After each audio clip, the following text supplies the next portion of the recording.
Hi Gemini, and welcome to your horoscope for January 2024. Thanks for joining me. I'm going to look at where the planets support you in January and how you can make the most of that. And I'm also going to have a look at where they don't support you so much and where to avoid some of the potential issues. Please watch the horoscopes in this order: sun sign first, then rising sign, then moon sign. On the 1st of January, we have Mercury, your ruler, the communication planet. It goes direct. So if you've had problems with communication or transportation recently, those start to ease off, and particularly in your relationships with other people, if there have been misunderstandings or you've misunderstood or vice versa, that becomes much more straightforward and you don't have to spend as much time kind of explaining things. Mars, the planet of drive and masculinity, that goes into your 8th house and it moves into the sign of Capricorn, which is the sign of the worker. So at the beginning of the month here, you're really able to work towards your relationships that you've got with other people, both in a personal way, so individuals, but also with people and institutions that exist in a more formal way. So companies and religious institutions and the government and educational institutions. Where you're a master really here at the beginning of the month is if I work to connect with people individually, then this whole giant institution is going to open up for me. So if you, like for instance, if you want to apply for a job and it's much easier for you to have a contact first and then get your foot in the door, kind of working on that really informed, specific level, that's what you find easy. And there's also a great sense of confidence about what you're trying to build in the now, and particularly in connection with other people. That continues on the 11th. We have a new moon in Capricorn that also happens in your 8th. So if you're a Gemini who wants to start your own business, or you really have a big dream for building something that's huge, like a giant company, this is your month to really start that and to register the business and to employ people and to get all of that done. That's where you shine. Relationships as they are in a formal setting rather than in a personal setting. What isn't so supported here around this time of the month is kind of planning trips and education. It's much more about what can I do in the here and now rather than the future. And also there's not a lot of question around who am I and how do I communicate and what's going to work best. You're much more focused on getting things done on a large scale, so please kind of lean into that heavily. It continues with Mercury going into your 8th as well in Capricorn on the 14th of January.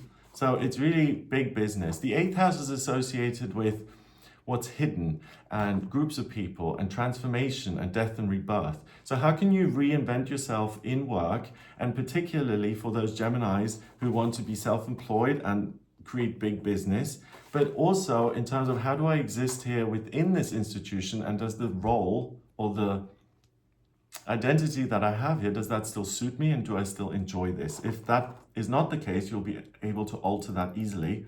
And then we have something really significant happening. We have Pluto, the planet of transformation and rebirth, that moves into Aquarius, and it's been in Capricorn, so it moves out of Capricorn and into Aquarius. It's been in Capricorn since 2008, and now it's going to stay in Aquarius until pretty much 2044. Excuse me. So I went into a lot of detail on this in the yearly horoscope I did for Gemini. So if you type in Gemini 2024, you'll find that video. Check that out if you want this overall information on Pluto, because it really is the beginning of a new era. Here in January, it moves out of your 8th and into your 9th.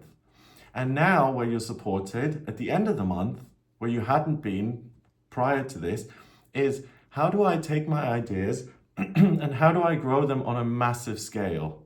But it's not so much about business now, it's about the connection of my ideas for the future, for growth, for doing things on a global level, and how do I connect those with business so that I'm sitting on something really, really solid. So this is the month for Geminis who are really into big business, or even Geminis who are focused on, I want to achieve the impossible here. I want to do something that's so large scale that it seems impossible right now, but I have an idea. I feel magically supported via that idea. And if I take action steps, then I can really create something that people won't believe that I've done this.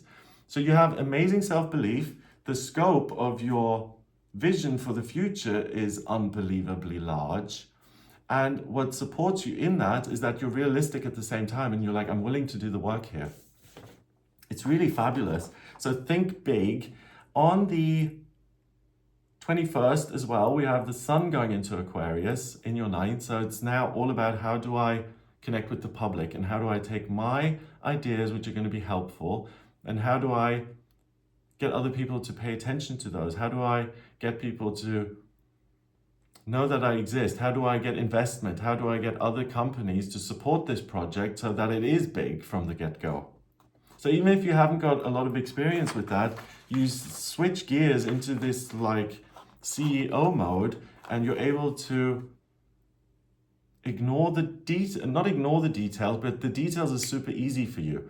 You're able to elevate your own perspective to doing something which is like, I may be biting off more than I can chew here because I've never done it before, but the irony is that you can do it here in January. On the 25th, we have a full moon in Leo, and that happens in your third house. In the traditional astrology chart, the third house is ruled by you guys, Gemini. So having a full moon in this fire sign of Leo, this is the day to do the presentation and to get other people on board and to make this commitment as in, this is what it is. I want you to invest in my idea. Uranus goes direct on the 27th, and that's in your 12th. So that continues to support you in this amazing sense of confidence. What really is a non-point is your current situation as it is. So you're not interested so much in maintaining what is, and your current income is going to start to seem somewhat nebulous. What you're really focused on is what can I do on my own in future? And I'm not saying that that puts your current situation at risk or anything. It's not an area of focus because that is ticking along on its own, and it gives you the time and space to really explore what's useful that comes from in here and how you can establish that in a formal, real-world way. Wow. So I hope that gives you an idea of what you'll be working with here. So Geminis are the big bosses of January. If you'd like a personal reading with me, please get in touch via my website. It's GregoryScott.com. On the front page, click on book your reading to order your reading with me. To draw up your chart, I need your place of birth, date of birth, and time of birth. If you don't have the time of birth, then order a chart rectification with me, please. That's a process where you send me 10 or more life events and I actually work out your time of birth. And once I've got that, I draw up your chart and I analyze that. So if you've got questions around who you are, what's coming up in future, I can answer those. Have a wonderful January, and I'll speak to you soon.